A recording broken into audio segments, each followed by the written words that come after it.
4 ans après que Jean-Paul II ait annoncé que le 49e Congrès eucharistique international se tiendrait à Québec, nous nous trouvons au moment où je vous parle à 48 heures de l'événement. Alors que les congressistes du monde entier plient bagages et se préparent à débarquer à la cité eucharistique, nous sommes allés voir comment vont les préparatifs. Vendredi 13 juin, 10 heures. Le ciel est bleu sur la cité eucharistique, 25 degrés au mercure. Au Colisée Pepsi, malgré le calme apparent que l'on observe à l'extérieur, on travaille intensivement à l'intérieur depuis quelques jours déjà. Des techniciens sont à l'œuvre, procédant à la mise en place des éclairages, des câbles et d'éléments de décor. Pendant ce temps, à l'une des extrémités, un chœur, accompagné de quelques musiciens, est en répétition.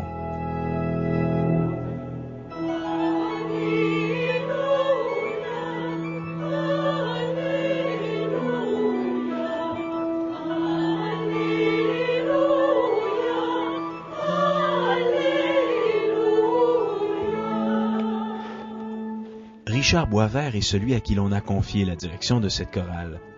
Il nous a partagé quel était son plus grand souhait.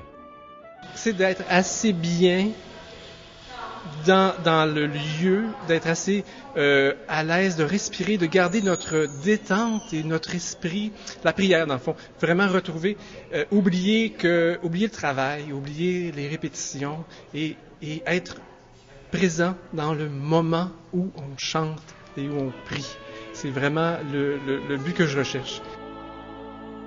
Vous avez réuni combien de monde, combien de musiciens? Bon, on a 3 chorales. Il y a la chorale du dimanche, qui est la chorale Inter-Québec, qui devrait être autour de 300 personnes. Je ne sais pas s'ils ont à peu près 5 ou 10 musiciens qui les accompagnent.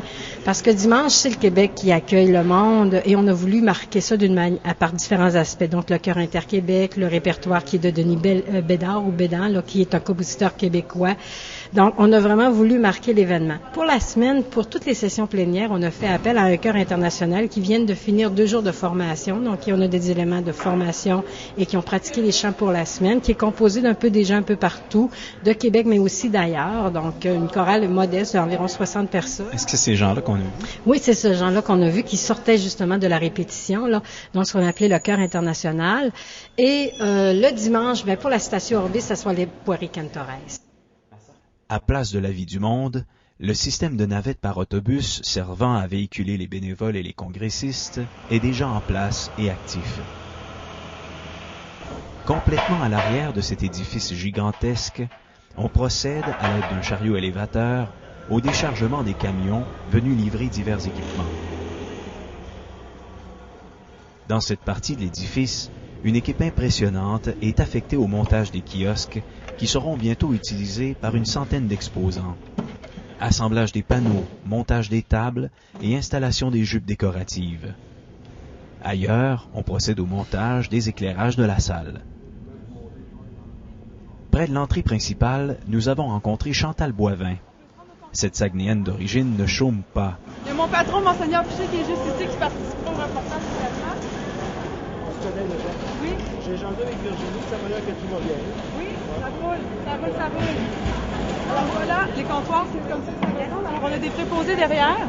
On marche par équipe de 2, donc c'est des équipes de tandem, des équipes qui sont devant les comptoirs, qui accueillent les pèlerins et qui leur demandent leur nom, leur remettent leur sac. Et il y a une personne derrière qui est une personne tandem qui, elle, vous rend dans les boîtes d'accréditation, chercher la carte au nom de la personne et la ramène finalement au pèlerin qui est devant. Et ensuite, le tout est complété, les gens s'en retournent profiter du congrès. Vous attendez combien de monde? 11 000 personnes. Donc, on attend à peu près tous ces gens-là. Les gens du diocèse de Québec ont bénéficié d'un privilège. Ils ont reçu leur accréditation et leur sac dans les dernières semaines. Ils sont environ 2 000 du diocèse de Québec à être inscrits au congrès. Donc, outre ces 2 000 personnes-là qui ont déjà été accréditées, il y aura près de 9 000 personnes qui vont passer ici dans les prochains jours. Évidemment, la majorité de ces gens-là vont se présenter d'ici à dimanche midi ou en début d'après-midi, puisque la cérémonie d'ouverture a lieu le dimanche à 15 heures. Il faudra être accrédité pour entrer au Colisée pour assister à la cérémonie. Donc, on s'attend à ce que la majorité de ces pèlerins-là passent ici d'ici à dimanche midi. Au pavillon François de Laval, la grande scène est déjà en place. Une succession de spectacles viendront divertir les jeunes qui s'y rassembleront. À quelques pas de là, dans l'espace jeunesse, des bénévoles donnent une première couche de peinture à des décors. Ils serviront à créer le parloir. Finalement, sur les plaines d'Abraham, la structure qui abritera le maître-autel lors de la Statio Orbis prend forme tranquillement. Déjà, la croix placée à son sommet est bien visible. À sa gauche, une équipe d'ouvriers procède à diverses vérifications. Dans peu de temps, elle va hisser cette immense structure d'acier. Elle doit servir de toit à la scène qui abritera sans doute les chœurs et l'orchestre qui auront l'honneur de s'exécuter devant une foule de fidèles provenant des 4 coins du monde et qui pourrait, selon les estimés, atteindre jusqu'à 50 000 personnes lors de la célébration eucharistique de clôture du Congrès. Mais c'est sans compter tous ceux qui suivront l'événement devant leur petit écran. En plus des 12 000 congressistes et des dizaines de milliers de visiteurs qui y prendront part, le CEI sera aussi suivi par des dizaines, voire des centaines de milliers d'internautes d'un peu partout sur le globe. Tous, organisateurs comme bénévoles, ont donc à cœur de montrer l'accueil légendaire des Québécois et leur foi sur leur plus beau jour. Michel Lizotte, à Québec.